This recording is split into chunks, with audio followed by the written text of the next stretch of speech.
What is up? What's good? Don't know me, then you should on be. And this is my vlog. Never would have made it.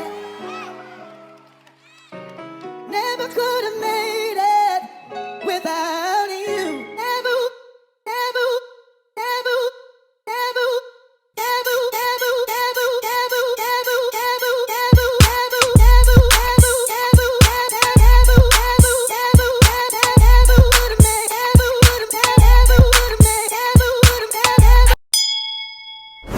What's up, fam? So I know it's been a minute since I've posted, made a video. I know. And I'm sorry, because I did say that I was going to be posting consistently, and I have not done that. So for that, I apologize. So today, I thought that I'd do something special for you guys, and just let y'all into a real special place in my life. I want y'all to get to know me. There's so many different facets, so many different layers. Y'all already have met the most important person in my life, and now you're gonna meet someone else who is very important to me also.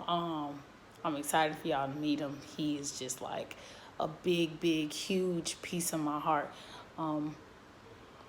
So I ain't even gonna ramble on no more. We just gonna get into it. Okay, what's up, family? So today I am shooting a video with my daddy. Isn't he adorable? Okay, so today we're gonna talk about my relationship with my dad, how it came to be. There are like absolutely so many layers to our relationship. He is not my biological father. Yes, I am. Daddy. But he's the only dad that I have ever known. The only real consistent man. I say all the time that my daddy is like the epitome of God's heart for me. Anywho, let's get into this video. So I have a few topics that I want to talk about there. Okay. So we're gonna first talk about how we met. My recollection of the first time I had an encounter with my dad, I think I was like 12 or 13 years old, and we were at another church for a service that they were having, and I You was singing with an ugly wig on. It was so oh, ugly. oh, I dad, can say it now. I'm sorry. dad, why you, Okay. I'm sorry. It was Dang. so ugly. Okay. ooh, shade. Anyway, I was singing, and my dad spoke a word over my life. I think I was like 12 or 13 years old, and he spoke a word over my life. And that was the first encounter that I had ever had with him. But he would always come and like preach at the church I used to go to prior to being a part of this family. He would always come and visit the church. So I knew of him, but we didn't have like a relationship. So fast forwarding to years after my grandmother passed away. The person who raised me, she passed away, and I started to come to Joshua Generation Outreach Church. I was living with my godmother, and we just started to form a relationship. In the beginning, I was like, who this old yellow bald headed man think he is? I don't know him. And he was just trying to tell me what to do. I remember one night he tried to take my phone. You remember that? He was trying to take my phone. He gonna come to my house talking about he gonna take my phone. Because you went at me right. I was paying the bill on I it, don't care. and you was trying to take my phone. He was bad. But in high school, when I got in high school, towards like the end of years of high school, we started really to develop a father-daughter relationship. He just one day said that I'm your daddy. I didn't have a choice in the matter. I didn't. And he just said he's my dad. So that's how we met. The next topic we're gonna talk about. Oh, I already talked about how old I was.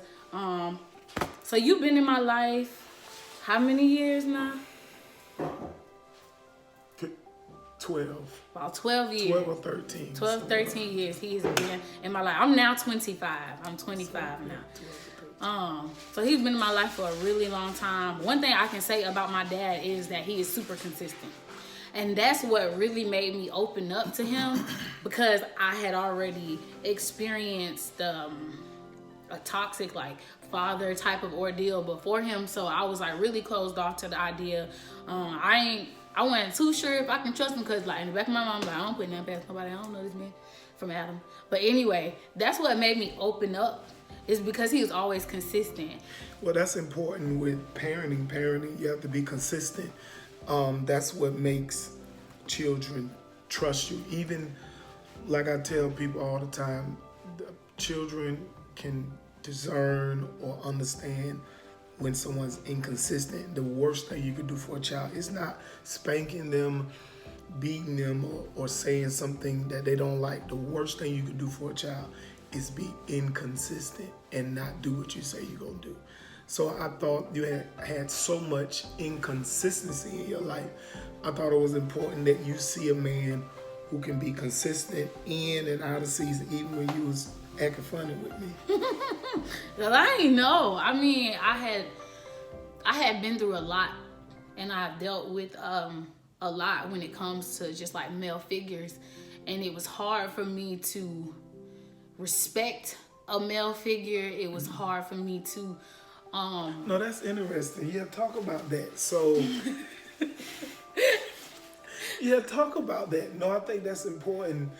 I think it piggybacks on what I said, because the male gender had let you down so much that you had lost respect. Talk about that. I think that's important. I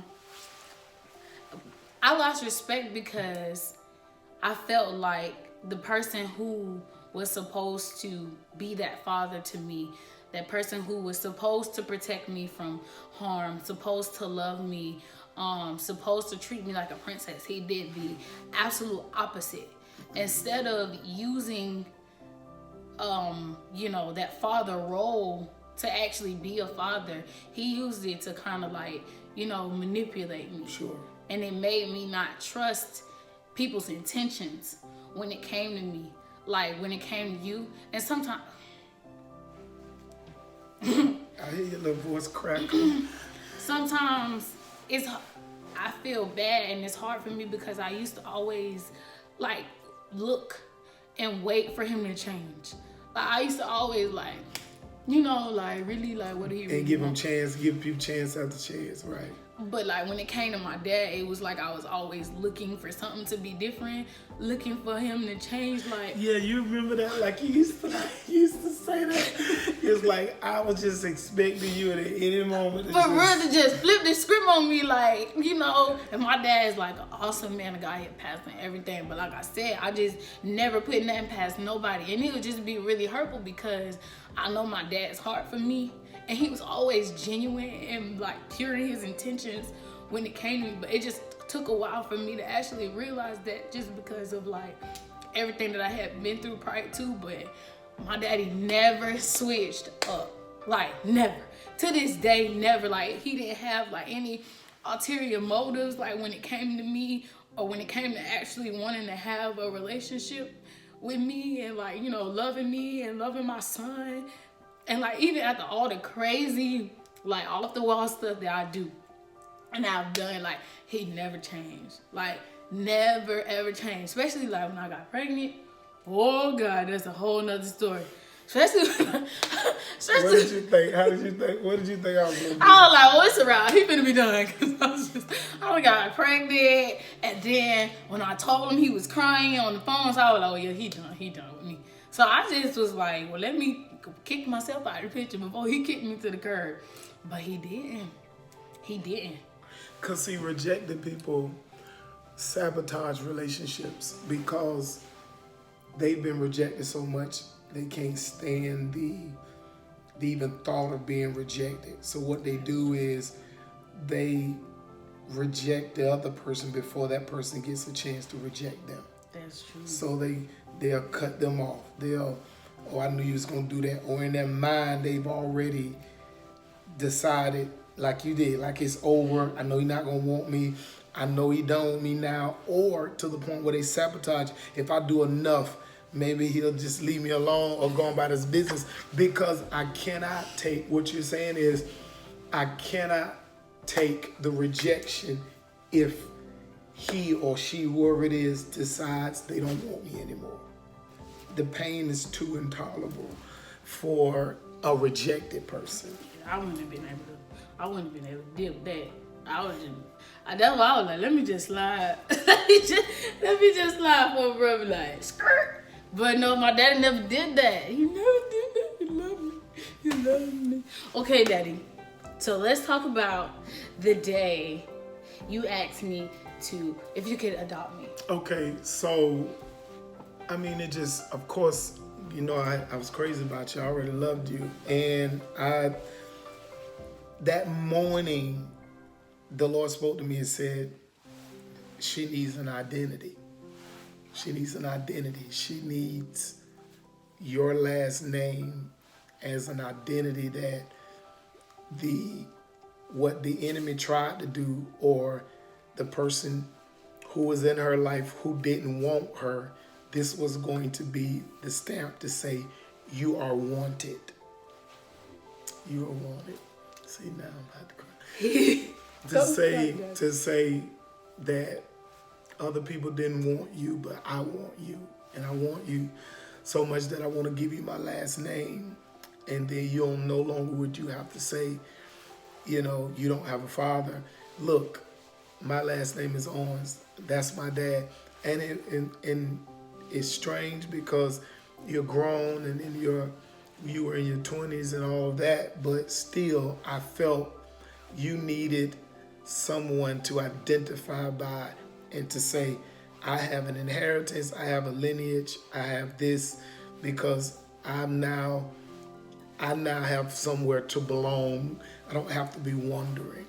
So I thought it was, and then when, you came in and walked in the room and you had to sing that morning too, I did. Thanks a lot. You walked in there and you was messed up. Like you couldn't even hardly leave out of the room. And I was messed up and you was messed up. But I wanted you to know that you're not an outcast and you belong to someone. And I wanted everybody to know that you belong to me. Oh my God. I love my dad. It's just funny how God will give you like the desires of your heart, like the true desires of your heart. No, because you remember what you said you was thinking about. That's why I knew it was God. Remember what you told me when I told you, it was like, you was telling me something like, I was just like, I don't belong nowhere. Mm-hmm. Remember you said you was saying that. So it's just like God hears you. Yep. And for you to say that, and then he dropped that on me, and for me to tell you, it was all God. So. I was messed up. Oh my God. I'll never forget that day. I was 24. That was my 24th birthday. The best birthday present, hands down. I did it on your birthday. On my birthday. Oh, yeah. That was my birthday when you had asked me. Yeah, boy. Oh wow. Yeah. That was your birthday. Yeah. Yeah, that was my birthday present to you. God would definitely give you double for everything that you go through, everything that I went through as a little girl. He absolutely gave me like double, because my dad is amazing. My dad speaks into our lives. He covers us. He teaches us. Even when it's like he talking to a brick wall when he talking to me sometimes. Used to, you better. Oh my God. Yeah, you are. I'm better now. No, you are. You used to. Oh my God. I think it's because the environment you were raised in and coming from surviving. Like, to not be wanted is, I think that's the worst feeling that a child can have. That if my dad don't want me, if my mom don't want me, if I gotta live with an auntie, I gotta live with a cousin, or I'm shuffled around with family members, I think that's the worst feeling, because that child is gonna grow up with insecurities, grow up with rejection, feel like she doesn't belong, he or she don't belong anywhere. So, I understand. That's why in parenting, the parent has to remain the parent, even when the child is acting childish. You can't be the parent if you're going to go to the child's level. So in spite of the way you were acting, I remained a parent because I knew that you was gonna need consistency and that you would eventually see that I'm not going anywhere and that God placed you in my life. And like I just said, I no longer tell people that you ain't my real child. I don't say that no more. I have 3 children. This is my oldest daughter, and she look like me. See? Straight up. I ain't gonna tell them where I think you came from. Don't. But you look like me. Straight up. Now nobody can tell me nothing. Catch me outside by my daddy. I'm the hood one. I'm sorry. Yes, this I'm is the body. This is my body. The one you catch these hands from you mess with my daddy. And she swears she's so tough, like Daddy, I am 4'2". I am a thug. And just swears she is I just am a thug. tough. I am a thug. But can't even watch scary movies. But she's a thug. I Couldn't don't- even watch it. Like we sitting there, it's just scary. Thug. You done telling my business? Thug. Oh God, thank y'all for listening to my story time with my daddy. I really appreciate y'all. I love y'all, and I will see y'all in the next video. And there'll be many more videos featuring his cute baby. It's really cute. So adorable. Bye guys. Bye.